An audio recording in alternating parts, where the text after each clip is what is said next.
नमस्कार, बिटबंद alliance with नीलू रंजन में आपका स्वागत है।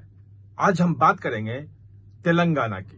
तेलंगाना में रेवंत रेड्डी की सरकार है और रेवंत रेड्डी की बहुत तारीफ पिछले दिनों आपने देखा होगा राहुल गांधी करते फिर रहे थे, खास तौर पे ओबीसी का जो सर्वे उन्होंने करवाया है और उनका कहना था कि ये बेस्ट है और केंद्र सरकार ने जो जाति जनगणना का फैसला लिया है वो उसी मॉडल पे होना चाहिए।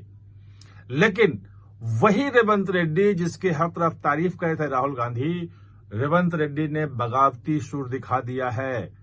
क्या क्या कहा है, राहुल गांधी को लेकर भी बड़ी बात कह दी है और वहां जो मीनाक्षी नटराजन जो प्रमुख हैं एआईसीसी से, जो प्रभारी हैं तेलंगाना की, उनसे लंबी बहस की हुई है, तू मैं हो गई है। और उसके बाद जो पदयात्रा चल रही थी उस पदयात्रा से मीनाक्षी नटराजन को हटा लिया गया है। पूरा का पूरा कांग्रेस क्राइसिस मोड में आ गया है तेलंगाना में।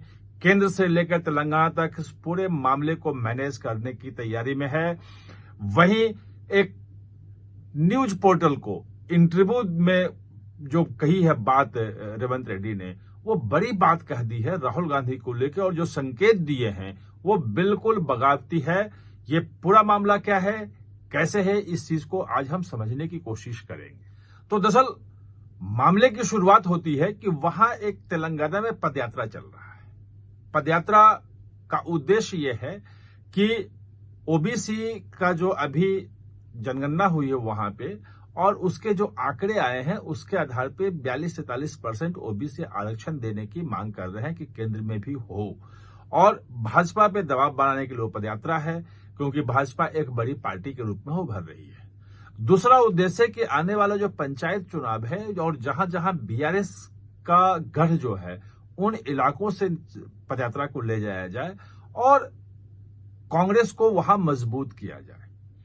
पदयात्रा को जो पूरा डिजाइन किया गया था वो एआईसीसी जो है ऑल इंडिया कांग्रेस कमेटी की जो सदस्य हैं वो मीनाक्षी नटराजन उन्होंने किया था, वो तेलंगाना की प्रभारी है और वही पदयात्रा शुरू कर रही थी।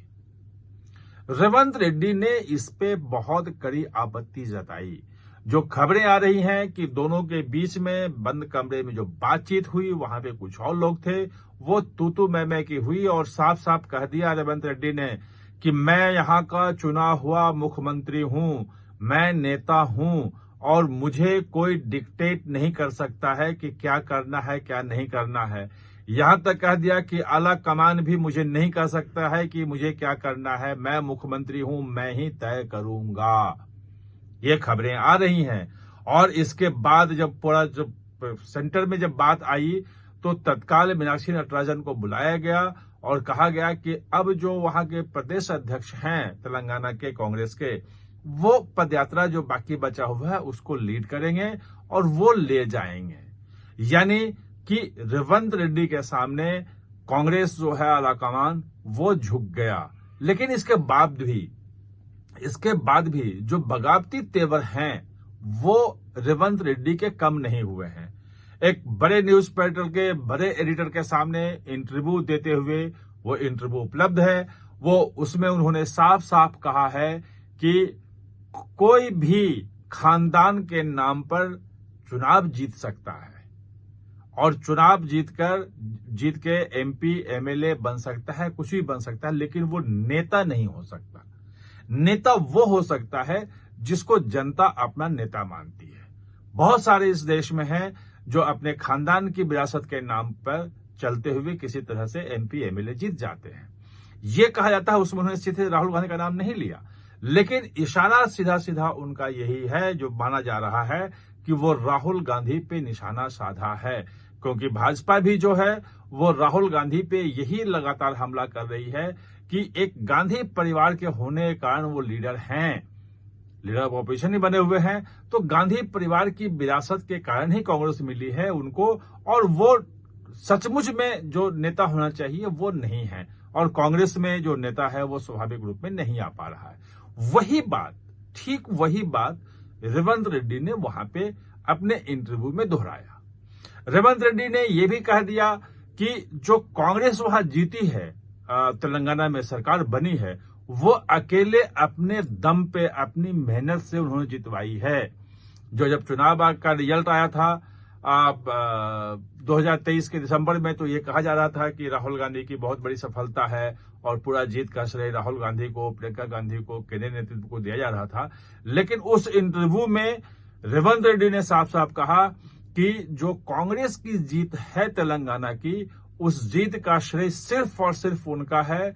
उन्होंने पूरे पार्टी को लीड किया, हर जगह उन्होंने इश्यू उठाए, इतनी रैलियां की, इतनी यात्रा की, लोगों को जोड़ा, पूरी स्ट्रेटजी बनाई और अपने खून पसीने से कांग्रेस को वो सत्ता में लाए और बीआरएस को सत्ता से बाहर किया। जो तेलंगाना बनने के बाद लगातार 10 साल से सत्ता में जो पार्टी थी, उसको बाहर करके कांग्रेस की सरकार बनाने में सफलता मिली उनको। ये रेवंत रेड्डी ने खुद कहा है।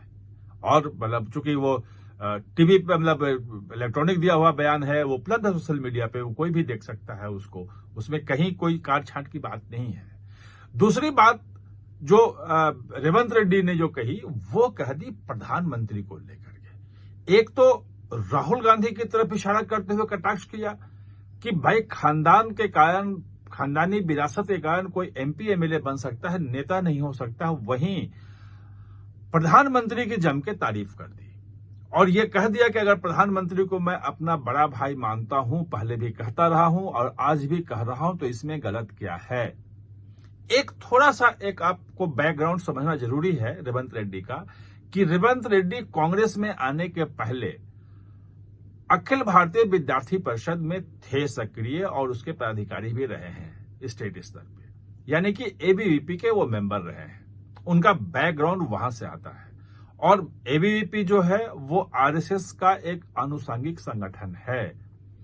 और अगर वो प्रधानमंत्री की तारीफ कर रहे हैं, प्रधानमंत्री की नीतियों की तारीफ कर रहे हैं और प्रधानमंत्री को बड़ा भाई बता रहे हैं, जिस प्रधानमंत्री पे राहुल गांधी लगातार हमला कर रहे हैं, चौकीदार चोर है से लेके और मोदी चोर, और अभी भी आप देख रहे हैं ऑपरेशन सिंदूर को लेकर के जो हमले हैं, व्यक्तिगत तक हमला करते रहे राहुल गांधी, उस प्रधानमंत्री की सीधे सीधे वो तारीफ कर रहे हैं।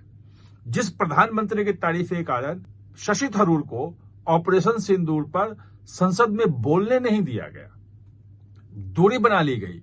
बिल्कुल कांग्रेस में एक तरह से उनको अछूत मान लिया गया है, कोई भी उनको पूछ नहीं रहा है। वही उसी कांग्रेस में मोदी को रेवंत रेड्डी जो हैं वो अपना बड़ा भाई बता रहे हैं और कांग्रेस उस पे कुछ बोलने की स्थिति में नहीं है।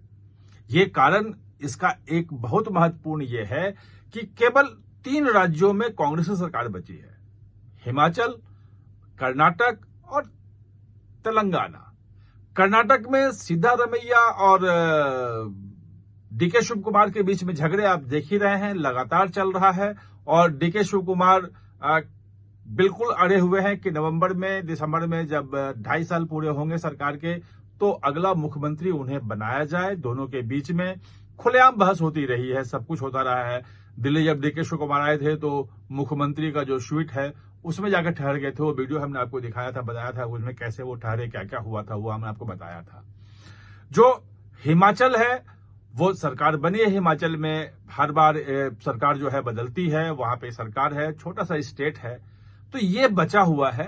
केरल महत्वपूर्ण है, जहां पे अप्रैल में, अगले साल अप्रैल में चुनाव होना है, लेकिन केरल में जो स्थिति शशि थरूर को है वो आप देख रहे हैं।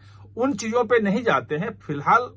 ये बहुत महत्वपूर्ण, ये बताने का उद्देश्य ये था कि जो तेलंगाना है वो कांग्रेस के लिए बहुत महत्वपूर्ण है और रेवंत रेड्डी उसमें बड़ी भूमिका है उनकी।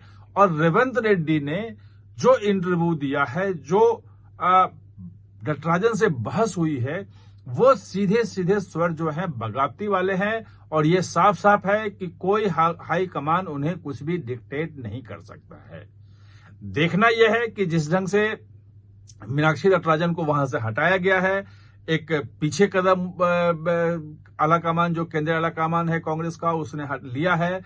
अब वो जो कांग्रेस आला कमान है, यानी कि सोनिया गांधी, राहुल गांधी, प्रियंका गांधी, वो क्या कदम उठाते हैं, रेवंत रेड्डी के खिलाफ कोई कार्रवाई की स्थिति में होते हैं या नहीं होते हैं। एक धमकी जो है सिद्धारमैया की, उसके कारण वहां डीके शिव कुमार और उस बीच में तो कोई समझौता करवा नहीं पा रहे हैं। जो झगड़ा है वो बदस्तूर जारी है। अब रेवंत रेड्डी का ये अलग से बगावती जो तेवर है वो सामने आ गया है।